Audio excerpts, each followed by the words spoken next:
Irmãos, é muito bom estar com os irmãos e desde já eu agradeço a Deus por mais essa oportunidade de estar com os irmãos. Agradeço ao pastor Ronaldo que me fez o convite. Nós elaboramos juntos alguma coisa do que eu vou dizer aqui essa noite. E agradeço a todos que estão aqui presentes, todos. Então, quando você sentir sono, você levanta a mão assim, que é para eu saber que você está com sono, tá bom? Hoje já tem uma criancinha lá, obediente demais essa criança. Eu estou falando brincando. Meus irmãos, abram comigo a Bíblia, por favor. Então, o tema, como já falei, é cuidado, use com moderação. Cuidado, use com moderação. E serão 5 terças-feiras, eu não sei se os irmãos vão aguentar, espero que aguente. E eu vou pedir para que o irmão comece a rodar já, por favor. Então, hoje nós vamos falar sobre sagrado. Na próxima terça nós vamos falar sobre relacionamentos. Na outra nós vamos falar sobre dinheiro. Na outra nós vamos falar sobre poder. E depois nós vamos falar sobre culto inteligente. Então, todos esses 5 nós devemos usar com moderação. Todos eles.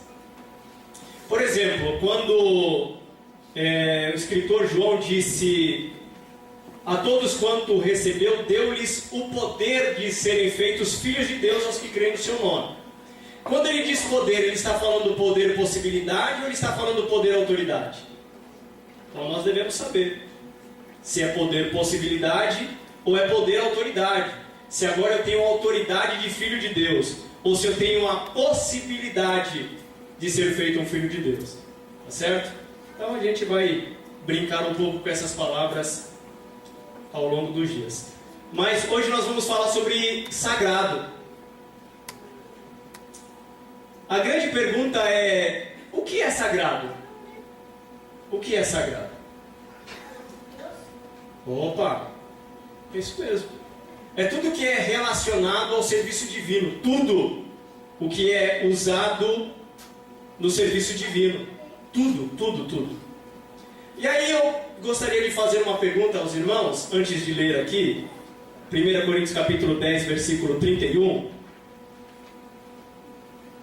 Eu queria que um dos irmãos, para a gente não dormir todo mundo junto, eu gostaria que um dos irmãos aqui, um irmão, me desse um exemplo daquilo que é sagrado. Só que tem que ser assim, um de cada vez, senão vira bagunça, né? Vamos lá, um irmão. Um exemplo daquilo que é sagrado. Se o irmão demorar mais um minuto, pode falar uma irmã. Nada. A ceia, vai, a ceia. Sagrado, né? A Bíblia, sagrado, né? O culto, sagrado, né? Sagrado, né? Comunhão, sagrado. A roupa que eu estou vestindo, opa! O gel que eu passei antes de vir, sagrado. É sagrado ou não é sagrado?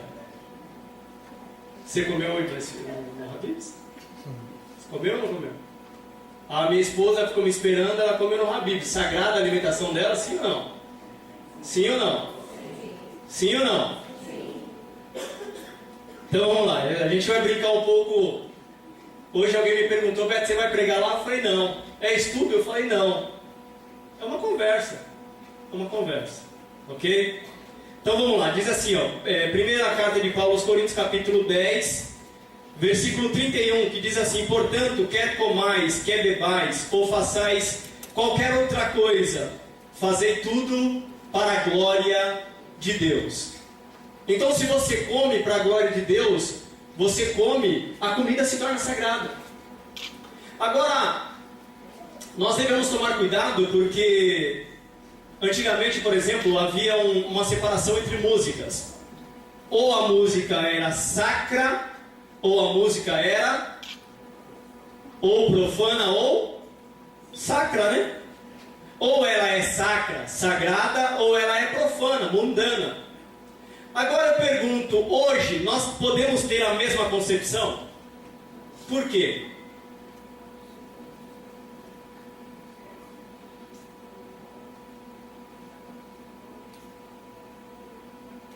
Mas e se a gente inverter? Eu não poderia usar, por exemplo, Deus não pode falar comigo usando uma letra do Roberto Carlos? Não? Sim ou não? Sim ou não? Pode ou não pode, gente? Vamos lá.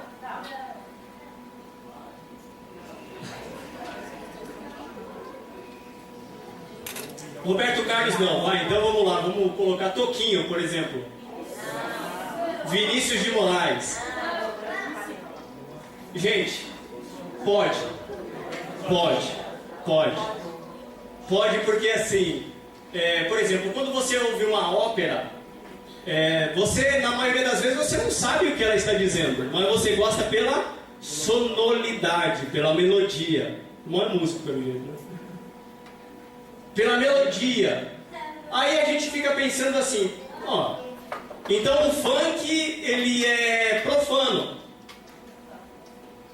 Aí a gente vai pensar ali, não, mas se colocar uma letra com base bíblica, ela se torna santa. Ela é santa ou ela é profana? Mas e se o camarada lá, ele teve uma inspiração e falou assim, eu vou fazer isso para a glória de Deus? Opa!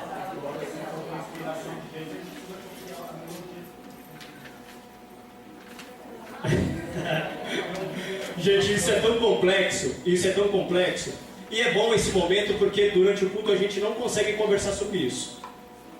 Não consegue conversar. Por exemplo, a gente vai falar assim, mas esse ritmo é um ritmo mundano. Opa! Por exemplo, as irmãs. As irmãs gostam muito de ritmo que é forró. Não é? Opa! Pode falar, meu irmão.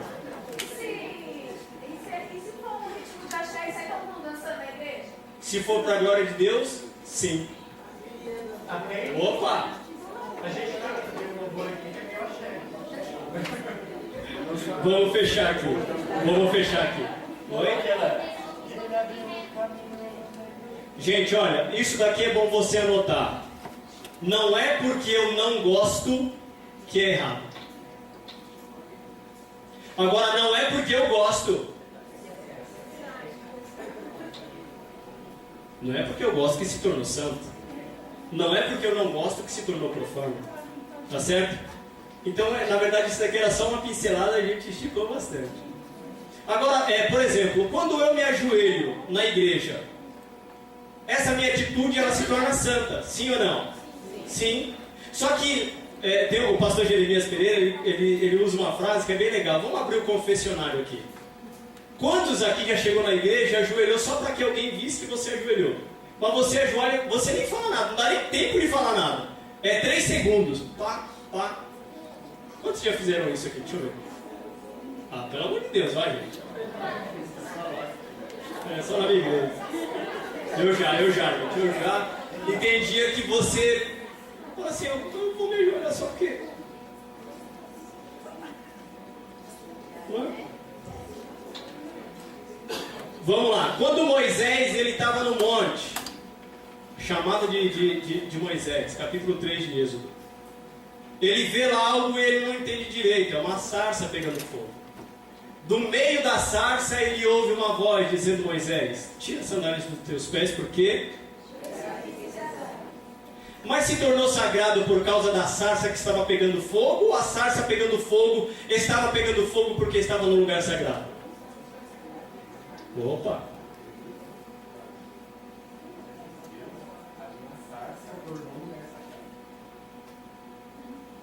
Vamos para lá, vamos para frente. No Tiago capítulo 5, dos versículos 12 a 16, diz assim, se está alguém entre vós triste, ore. Está alguém entre vós alegre, cante louvores a Deus. Se estiver alguém entre vós enfermos, chame os presbíteros, e ele te ungirá com óleo. Agora é onde está o X da questão aqui, que os teólogos adoram. E a oração da fé sarará o enfermo. Aí a pergunta É a oração que sara o enfermo ou é a unção? Os dois.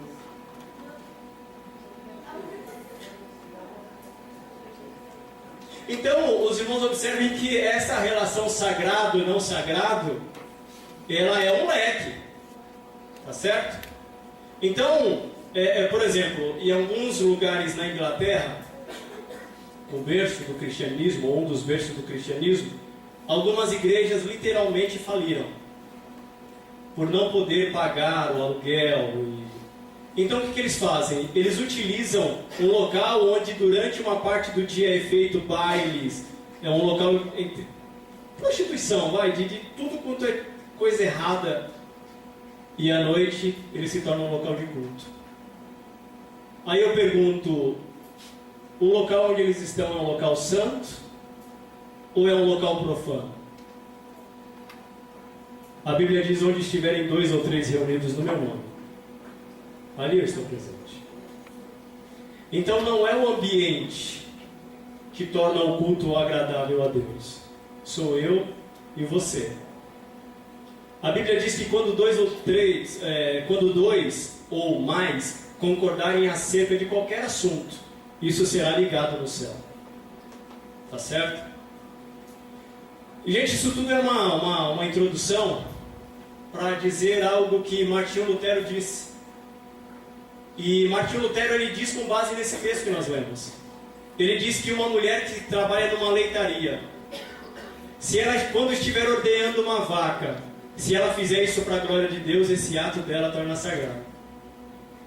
Então você que é profissional em qualquer área, quando você está trabalhando, você não leu a Bíblia, você não está de joelhos dobrados, você não está cantando, mas na sua profissão você está dizendo: eu estou fazendo isso para a glória de Deus. Então isso se torna sagrado, e você pode ser usado por Deus com a sua profissão. Por exemplo, aqui tem algum profissional liberal? Alguém que trabalha por conta? Algum autônomo? Tem? O irmão trabalha em que área? Desculpa te perguntar. O irmão é mecânico. Você já pensou que você pode ser tremendamente usado por Deus nas missões? Arrumando um carro de um missionário. Isso vai glorificar a Deus, e a sua profissão, o seu ato, vai tornar... a sua profissão vai se tornar uma profissão sagrada quando você fizer isso para a glória de Deus. Por exemplo, uma professora, quando está ensinando, está dizendo: Senhor, me capacita aqui. A aula se torna uma aula sagrada. Agora, o maior problema disso é que às vezes nós tornamos aquilo que supostamente é sagrado como um objeto de idolatria. Esse é o maior problema. Esse é o maior problema. E nós vamos ver isso aqui. Acredito que está na sua folha. Vamos abrir agora em Números capítulo 21. Então cuidado, irmãos. Quando alguém vier te vender óleo só porque veio de Israel, cuidado. Cuidado. O óleo que você tem na sua casa, o lisa, o soia, o pacaembu, esse é antigo, hein, mano? Era aquelas latinhas redondinhas, né?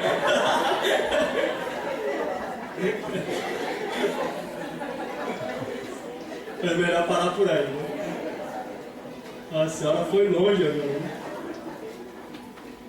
Então, existem alguns, infelizmente, alguns charlatões da fé que vendem óleo de soja como sendo um azeite, e ainda diz que veio de Israel.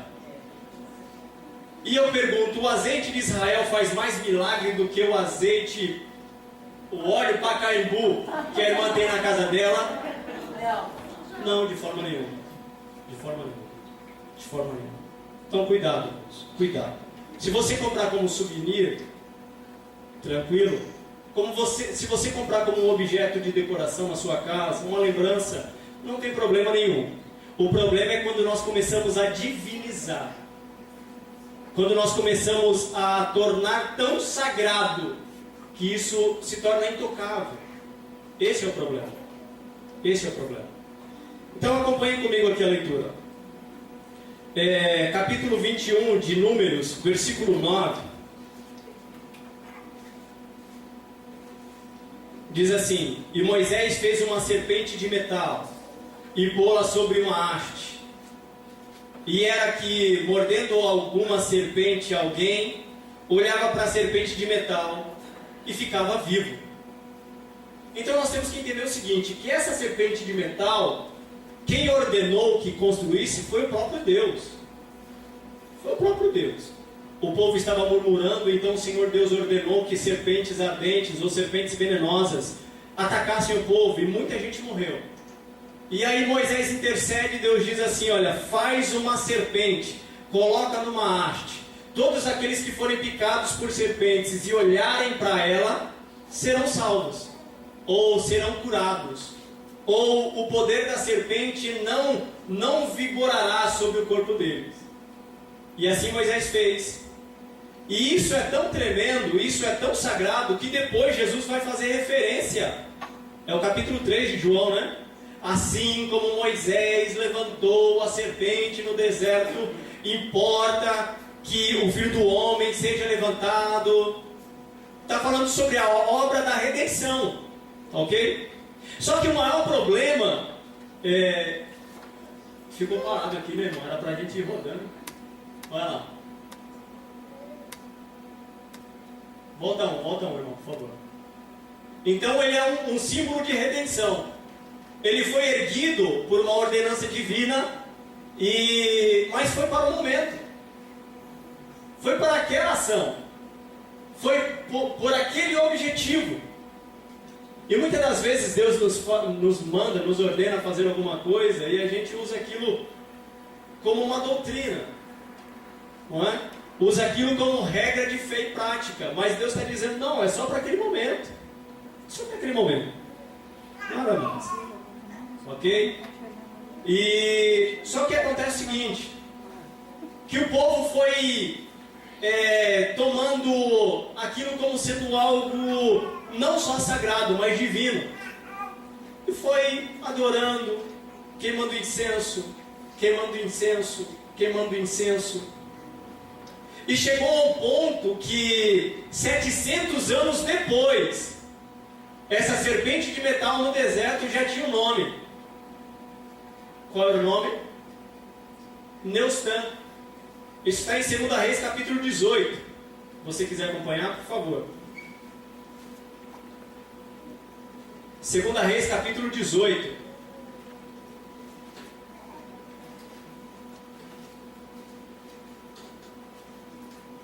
O versículo 4 diz assim, ó: e este tirou os altos e quebrou as estátuas e deitou abaixo os bosques e fez em pedaços a serpente de metal que Moisés fizera, porque até aquele dia os filhos de Israel lhe queimavam incenso e lhe chamaram Neustan.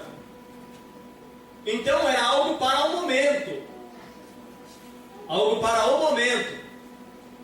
E o povo foi levando 1 século, 2 séculos, 3 séculos, 7 séculos, 700 anos e o povo ainda queimando incenso. E é com dor no coração que eu digo isso, e com muita sinceridade, que às vezes eu tenho criado as minhas Neustans. Talvez é um pregador que Deus usou para falar comigo e aquilo se cumpriu, e eu tornei daquele cidadão que trouxe uma palavra de Deus, eu torno uma Neustan. E aí passo a ver não só como um símbolo de que Deus usou alguém que foi usado por Deus para falar comigo, mas agora eu começo a idolatrar. E assim é um pregador, assim é um músico, assim é um profeta, assim é um livro, assim é um carro, assim é uma casa, assim é um empresário.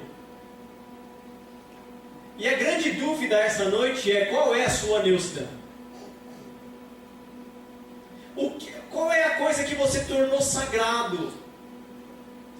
O maior problema da Neustan é que a Neustan aqui se tornou um Deus. E a Bíblia diz que nós não devemos fazer outros deuses que estejam diante do Deus único e verdadeiro. E nós temos divinizado algumas coisas, e essas coisas se tornaram, ou querem tomar o lugar de Deus. Agora eu vou bater um pouco mais forte. Tem gente que tornou sagrado o seu ministério. Que ministério? De ensinador, de músico, de operador de áudio, desculpe o exemplo, de pastor, de pastora. E nós colocamos o nosso cargo acima de Deus. E nós colocamos o nosso cargo acima de Deus porque, como intermediário, nós passamos por cima de tudo e de todos. Não respeito mais o meu irmão. Não amo mais o meu irmão. Isso é um problema.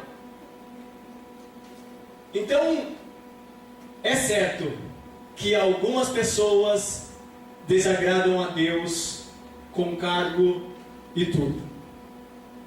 Algumas pessoas desagradam a Deus tendo sobre a sua responsabilidade o povo, porque tornou o seu cargo como a própria Neustã. Aí sabe o que o rei faz? Ele quebra os ídolos, desfaz os bosques e quebra, arrebenta a Neustã. Então o convite aqui essa noite é: quebre os ídolos, desfaça os bosques e arrebenta com Neustã. Como é que eu arrebento com Neustã? Dizendo: Senhor, que tudo que há em mim bendiga o teu santo nome. Tudo que há em mim glorifique o teu nome. Senhor, se eu comer, que seja para a tua glória. Se eu beber, que seja para a tua glória. Se eu disser alguma coisa bem, que seja para a tua glória. Se eu tocar o meu instrumento bem, que seja para a tua glória. Se eu conduzir o povo bem, que seja para a tua glória. Se eu lavar o banheiro na igreja, que seja para a tua glória. Tudo que é em mim, tudo que eu faça, deve bendizer o nome do Senhor. E aí uma pergunta que não quer calar: qual função é mais importante? Qual é o culto mais importante que vocês têm aqui? É ceia? Ceia, né? O que é mais importante, o que é mais sagrado? Pregar num culto de ceia ou lavar o banheiro na segunda-feira de manhã?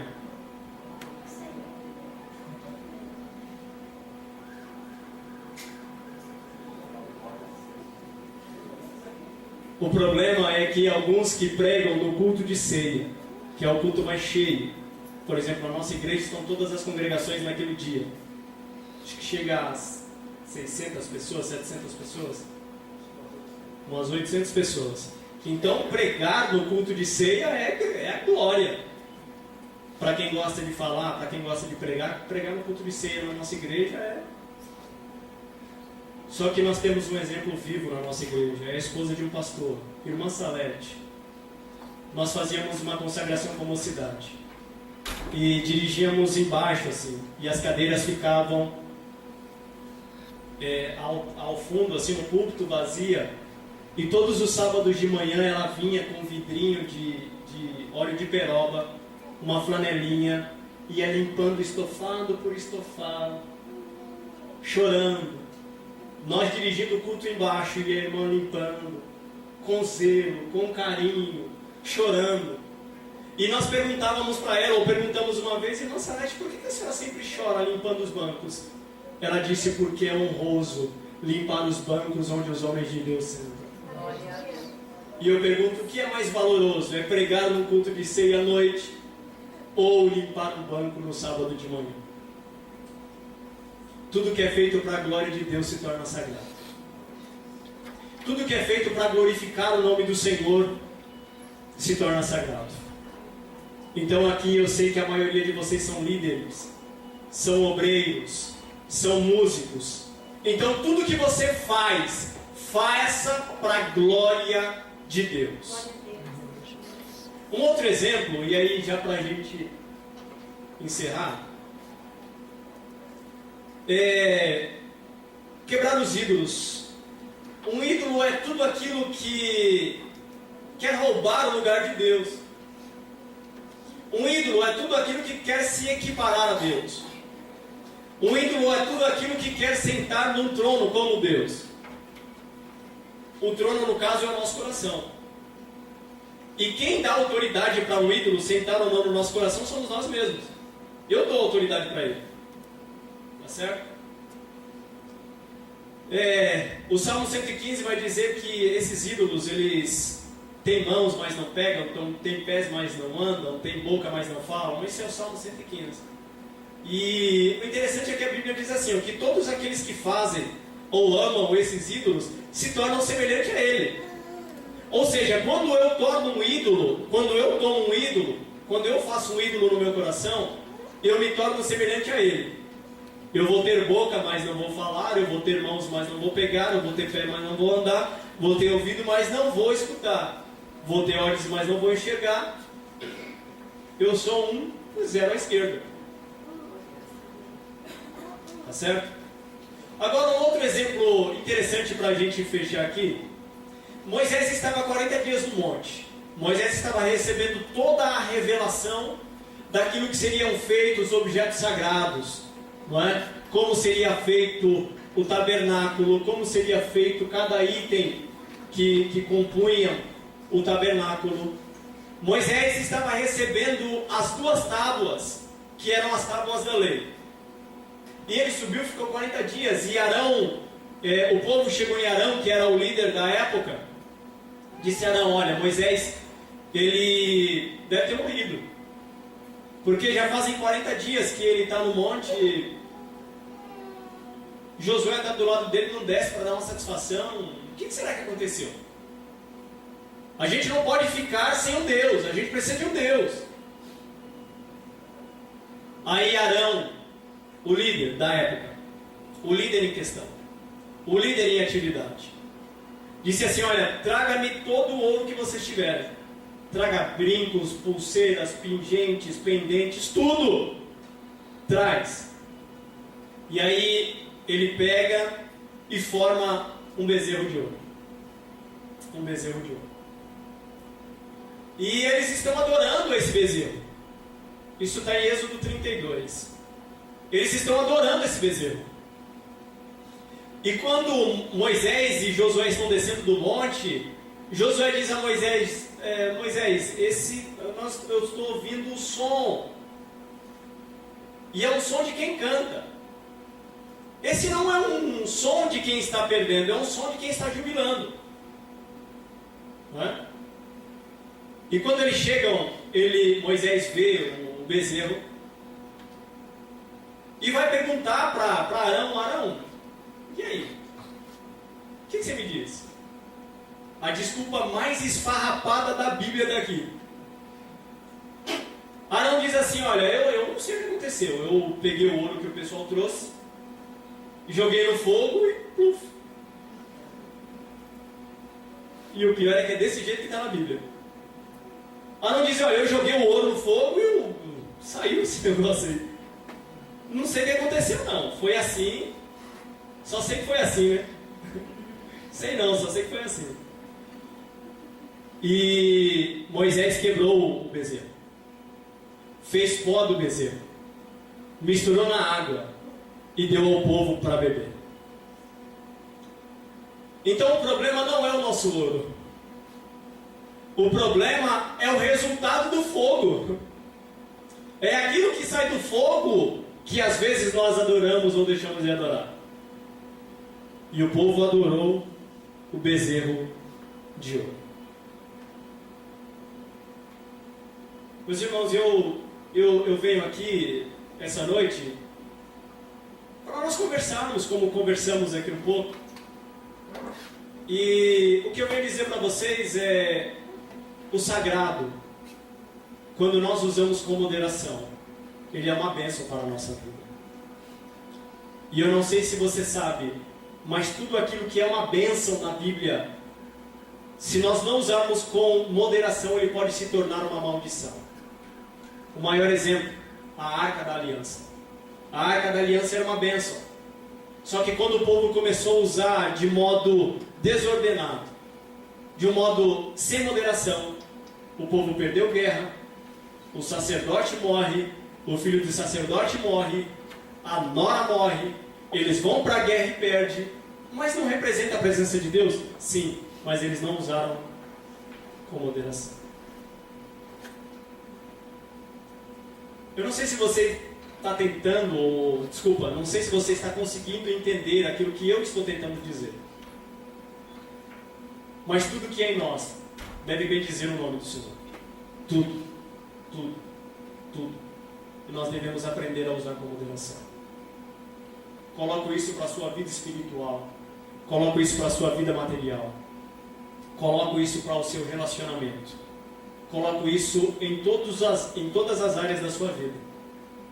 Coloco isso. Que nós possamos dizer aqui essa noite, como uma oração, dizer: Deus, me ensina a glorificar o Teu nome. Deus, me ensina a glorificar o Teu nome. Deus, me ensina, me ajuda a glorificar o Teu nome. Só assim o nosso ministério vai ser frutífero. Só assim a nossa vida será frutífera. Só assim os meus bens glorificarão a Deus. Só assim. De jeito nenhum mais. Amém? Alguma colocação? Estamos abertos. Falem agora o cálice para sempre.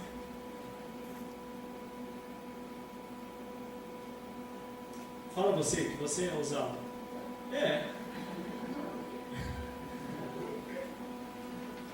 Vamos lá, irmãos. Vamos conversar um pouco mais. Talvez a dúvida eu não sei, porque eu aprendi dessa forma: onde não há dúvida, não há aprendizado. Não é? Onde não há dúvida, não há absorção do entendimento. Então, alguns questionamentos precisam surgir. Por exemplo, eu vou voltar à primeira pergunta que fiz. O que é sagrado para você? Oi? Tudo. Tudo.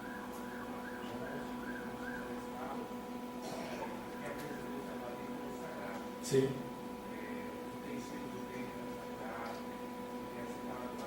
Sim. Eu ouvi uma voz lá no fundo, não sei se era do Elias. Elias, né, Elias? É Elias teu nome, né? Não, você não ouviu minha voz, não. Você quer um exemplo de que seria sagrado? Sim. Para você, não precisa... Para mim, o culto de domingo é sagrado. Sagrado. Domingo você veio? A seleção jogou, cara. Alguém me perguntou no domingo de manhã, alguns domingos atrás, se era pecado assistir jogo. Eu disse: depende de quem está jogando. E depende de quem está assistindo. O quê? Eu não entendi. Se for Corinthians é pecado. Mas se ele jogar contra o seu time? Então, pode falar aí. Apesar de ser sagrado, já aconteceram situações que eu não poder ver. Sim. Mas é assim, vir ao culto ao domingo é sagrado, tá certo? Mas quando você não pode vir, você não vem por motivo e força maior. Mas você pode fazer do local onde você está um culto de domingo. Sim ou não? Só que, gente, pelo amor de Deus, não tome isso como exemplo maior, porque senão ninguém vai vir no culto de domingo. Ele vai falar que foi o Beto que falou. Tá certo, irmãos? Então é assim, o seu culto pode ser de manhã, pegando o trem, o metrô. O seu culto pode ser ali, no ônibus. Você no seu local de estudo, no seu local de trabalho. Você pode cultuar a Deus ali e tornar daquele ambiente um ambiente sagrado. Certo?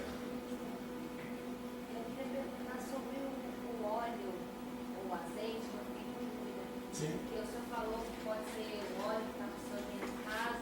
E aí, então a unção não importa se é com azeite ou com óleo normal, qualquer coisa, ou não precisa mais de óleo. Olha, é assim.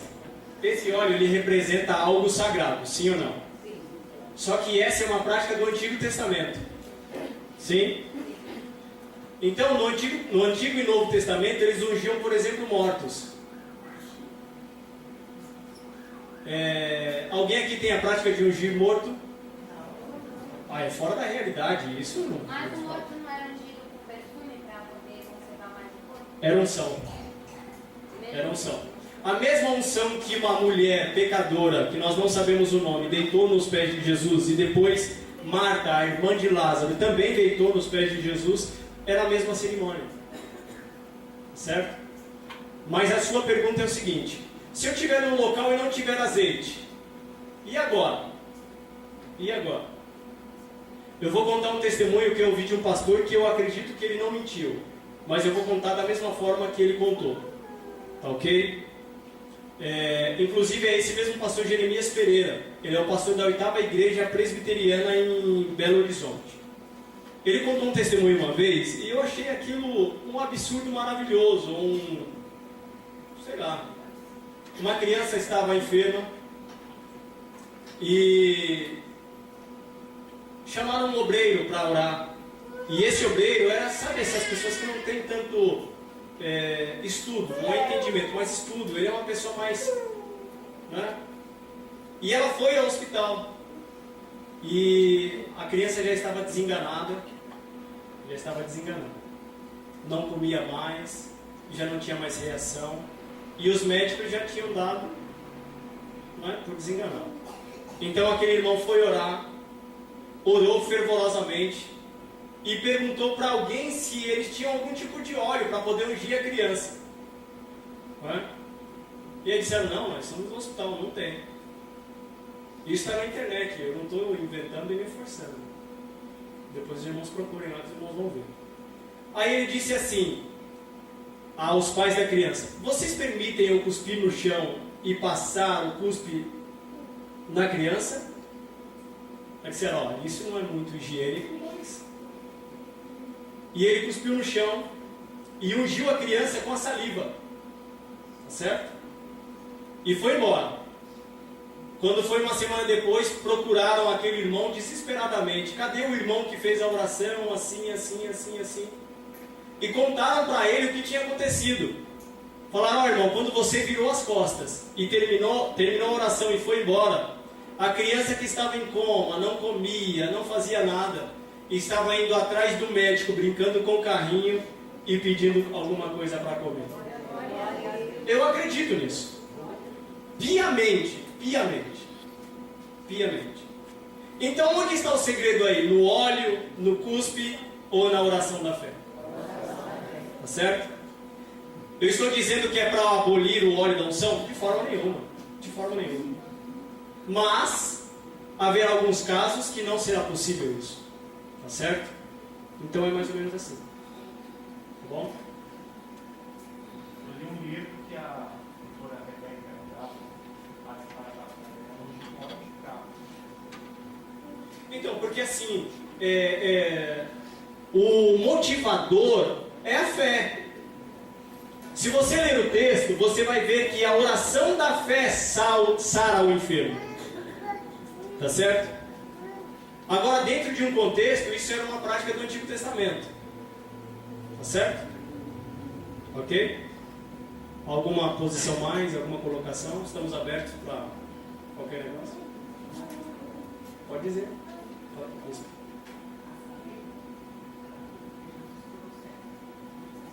Pronto. 2 vezes. Quer dizer, está escrito, né?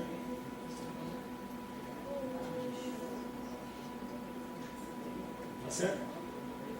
Irmãos, na semana que vem nós vamos falar sobre relacionamentos.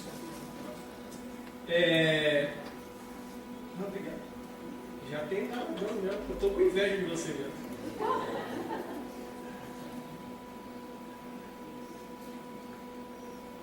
Na semana que vem nós vamos falar sobre relacionamentos. A Bíblia diz assim: ó, cada um considere o outro superior a você mesmo, ou a si mesmo. Nós vamos falar sobre relacionamento. E aí vai entrar o Salmo 133, que a gente diz assim: unção. Não é isso que a gente sempre fala? Camarada é ungido mesmo, rapaz. Camarada é. Só que a Bíblia diz assim: ó, quão bom e quão suave é que os irmãos vivam em união, que é tão precioso quanto. Então a comunhão, ela está em pé de igualdade com a unção. Então se você fala em línguas estranhas, é do manto, faz aviãozinho da asa quebrada, e tem inimizade contra algum dos seus irmãos,